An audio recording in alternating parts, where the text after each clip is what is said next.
अस्सलामुअलैकुम। आप देख रहे हैं डेली बेज और मैं आपका होस्ट मुनीर मेमन एक बार फिर से आपकी खिदमत में हाजिर हूँ। आज के प्रोग्राम में हम बात करेंगे कंस्ट्रक्शन सेक्टर की। जिस तरह के आप जानते हैं कि वज़ीर आज़म पाकिस्तान इमरान खान साहब का कंस्ट्रक्शन सेक्टर पे खुसूसी एक तवज्जो दिखाई देती है और कंस्ट्रक्शन सेक्टर के हवाले से काफ़ी ज़्यादा मराद का उन्होंने ऐलान भी किया। गुज़श्ता दिनों की अगर बात की जाए तो कंस्ट्रक्शन सेक्टर को उन्होंने पाकिस्तान की तामीर और तरक्की से मुंसलिक कर दिया और कहा कि अगर कंस्ट्रक्शन सेक्टर कामयाबी से आगे बढ़ने में और तरक्की करने में कामयाब रहा तो इससे रोज़गार के भरपूर मौके पैदा किए जा सकते हैं। ये वही ऐलान था जिसके बाद इस पर किया जा रहा था कि कंस्ट्रक्शन सेक्टर में आने वाले दिनों में काफ़ी कुछ हलचल महसूस की जा सकेगी। इसी के साथ आज स्टॉक मार्केट के भी ऊपर दिखाई दिए और हमने देखा कि स्टॉक मार्केट में आज कंस्ट्रक्शन सेक्टर में काफ़ी ज़्यादा एक्टिविटी बनती हुई दिखाई दी। आने वाले दिनों में जो खबरें डेवलप हो सकती हैं और जो आजकल जो खबरें डेवलप हो रही हैं, इन सारी खबरों के हवाले से अगर देखा जाए तो आने वाले दिनों में एक्सपेक्ट किया जा सकता है कि पाकिस्तान का कंस्ट्रक्शन सेक्टर काफ़ी हद तक आगे बढ़ सकता है।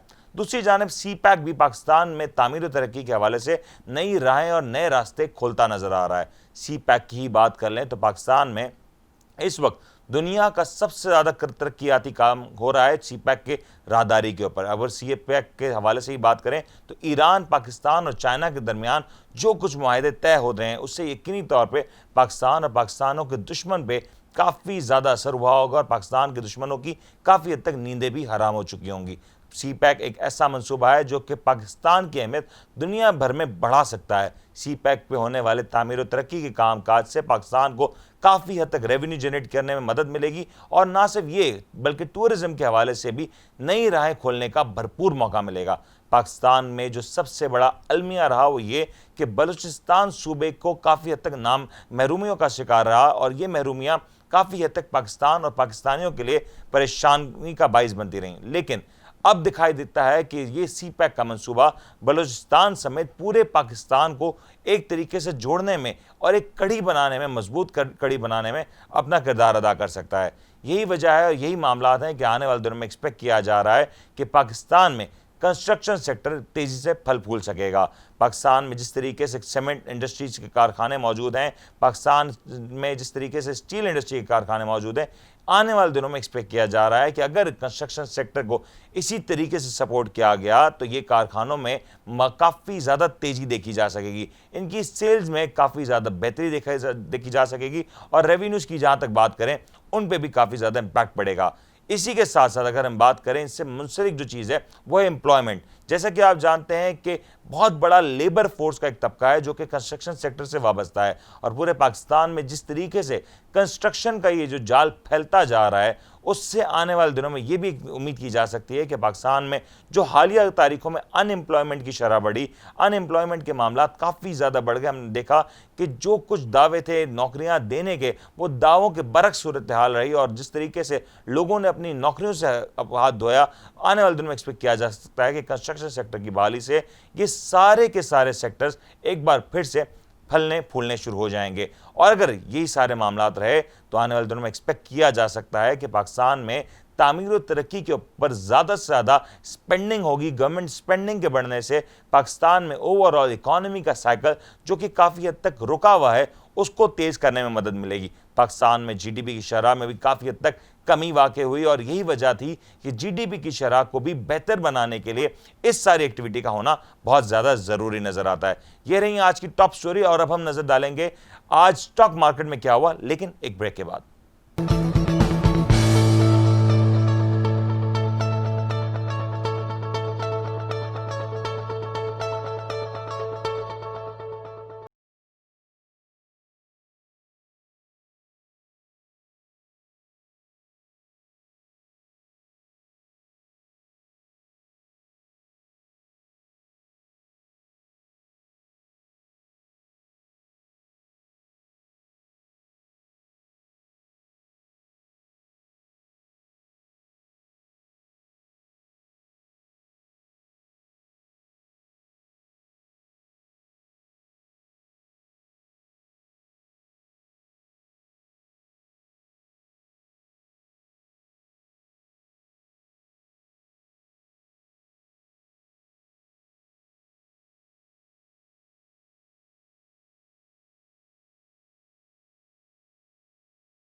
Welcome back. आज स्टॉक मार्केट की खबर की तरफ जाने से पहले मैं एक बड़ी खबर आपसे शेयर करता चलूं, वह है स्टेट बैंक ऑफ पाकिस्तान की जानिब से। स्टेट बैंक ऑफ पाकिस्तान ने आज ही के रोज एक बड़ी पेनल्टी का ऐलान किया और ये पेनल्टी हुई है कुछ बेज़ाब्तगियों की वजह से बैंकिंग सेक्टर के ऊपर। मनी लॉन्ड्रिंग के मामलात हों या दूसरे मामलात के ऊपर पूरी तरीके से कंप्लाइंस ना करने की वजह से इस पेनल्टी का इदराक किया गया और ये बैंक्स की फहरिस्त है जिनके ऊपर इस मद में ये पेनल्टी लगाई जा रही। नंबर 1 पे है बैंक ऑफ पंजाब, जिसके ऊपर 286.33 की पेनल्टी लगाई जा रही है। नेशनल बैंक 269.810, हबीब बैंक 204.217, MCB 158.474, ZTBL 147.250, UBL 137.001 और बैंक अल हबीब 46.802 की पेनल्टी के नंबर्स के साथ नुमाया रहे। ओवरऑल ये सूरत हाल पाकिस्तानी बैंकिंग सेक्टर के लिए अच्छी नज़र नहीं आती, लेकिन उम्मीद की जा सकती है कि कंप्लाइंस की बेहतर बनाने की सूरत हाल और एंटी मनी लॉन्ड्रिंग के कवानीन को मद्देनजर रखते हुए कुछ चीज़ों को मजीद सख्त किया जाएगा और आने वाले दिनों में इन सारे मामलात से बचने की कोशिश की जाएगी। अगर हम इसी के साथ साथ बात करें कि आज स्टॉक मार्केट में क्या हुआ, तो आज स्टॉक मार्केट के लिए काफ़ी बेहतर दिन रहा। स्टॉक मार्केट की मजमूई तौर पे सूरत हाल काफ़ी बेहतर रही और काफ़ी ज़्यादा इसके असरात हमने देखा कि आए कंस्ट्रक्शन सेक्टर की वजह से और ऑयल सेक्टर ने भी आज काफ़ी हद तक इसमें कंट्रीब्यूट किया। अगर हम बात करें आज की ओवरऑल सिनेरियो के ऊपर, तो आज के ओवरऑल सिनेरियो में सबसे पहले जिक्र करेंगे कि ऑयल मार्केट में जो कुछ सूरत हाल बनी उसमें बड़ी दिलचस्प सूरत हाल नजर आई। ऑयल मार्केट की तरफ नजर डालें तो आज WTI क्रूड में 0.97 सेंट्स का इजाफा हुआ, जो कि 40.55 की सतह पर क्लोज हुआ।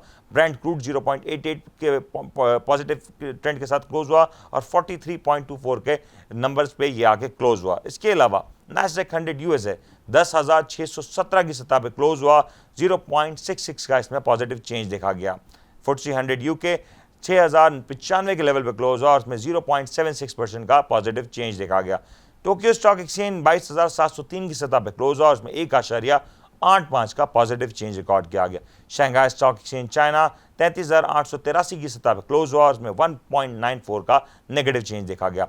हांगकांग स्टॉक एक्सचेंज जापान 25,727 की सतह पर क्लोज हुआ और 1.84 का इसमें नेगेटिव ट्रेंड देखा गया। इसके अलावा बॉम्बे स्टॉक एक्सचेंज की बात करें तो 36,594 की सतह पर क्लोज हुआ और इसमें 0.39% का नेगेटिव चेंज रहा। इसके अलावा हम बात करें पाकिस्तान स्टॉक एक्सचेंज की, तो पाकिस्तान स्टॉक एक्सचेंज की जो आज का दिन रहा वो बहुत ही पॉजिटिव रहा। इन्वेस्टर्स के लिए काफ़ी अच्छा दिन साबित हुआ और 36,000 की सतह को अबूर करते हुए इंडेक्स 36,618 की सतह पर क्लोज हुआ और 1.18 का इसमें पॉजिटिव चेंज रिकॉर्ड किया गया।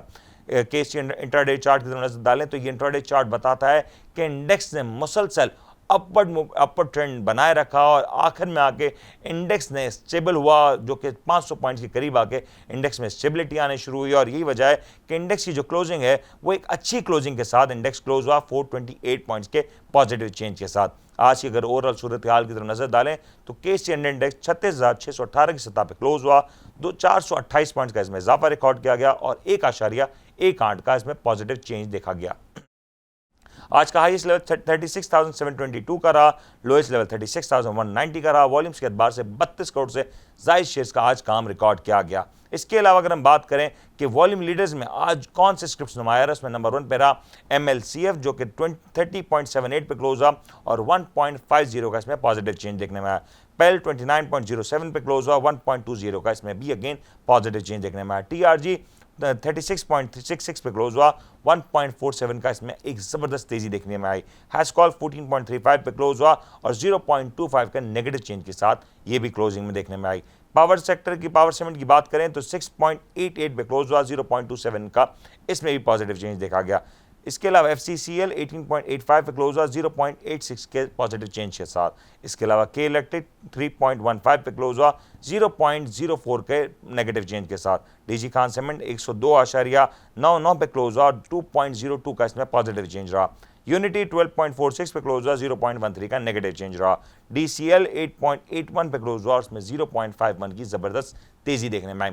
ओवरऑल सिनेरियो कुछ इस तरह से है कि आज पाकिस्तान स्टॉक एक्सचेंज के लिए काफ़ी अच्छा दिन था। इन्वेस्टर्स काफ़ी ज़्यादा खुश नज़र आ रहे हैं और जिस तरीके की पाकिस्तान स्टॉक एक्सचेंज में तेज़ी दिखाई दे रही है, अगर ये तेज़ी इसी तरीके से कंटिन्यू करती गई और आने वाले दिनों में इसी तरीके की पॉजिटिव खबरें पाकिस्तान इकॉनमी को मिलती रहीं तो यकीनी तौर पर कहा जा सकता है कि इंडेक्स बहुत जल्द 40,000 की सतह को टच कर सकता है। ये जो फासला 3-3.5 पॉइंट्स का है वो देखते देखते तय हो सकता है। ज़रूरत इस बात की है कि गवर्नमेंट अपनी पॉलिसीज़ का तसलसल बनाए रखे। साथ साथ जिस तरीके से पॉजिटिव खबरें आ रही हैं उनका एक बहुत बड़ा हिस्सा है जो पाकिस्तान स्टॉक एक्सचेंज को सपोर्ट कर रहा है। इसका अगर हम देखें तो पाकिस्तान स्टॉक एक्सचेंज पर बहुत बड़ा और गहरा असर पड़ा है।